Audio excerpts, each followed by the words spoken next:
உங்கள் வீட்டில் சின்ன பிள்ளையிலேருந்து பெரியவங்க வரைக்கும் யாருமே வாழைத்தண்டை பொரியலாவோ கூட்டாவோ செஞ்சு சாப்பிட மாட்டேங்கிறாங்களா?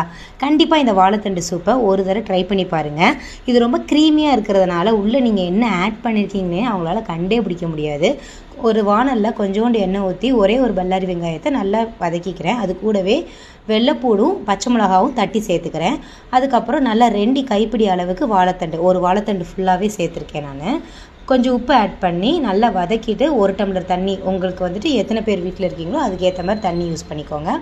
மஞ்சள் பொடி கொஞ்சமாக சேர்த்து நல்லா இந்த அளவுக்கு நசுங்கி வர்ற வரைக்கும் வேக விட்டுட்டு அதை ஒரு மிக்சி ஜாரில் மாற்றிக்கோங்க. கொஞ்சோண்டு ஒரு க்ரன்ச்சினஸ் இருக்கணுங்கிறதுக்காக நான் கொஞ்சோண்டு வாழைத்தண்டை அப்படியே போட்டுக்கிறேன்.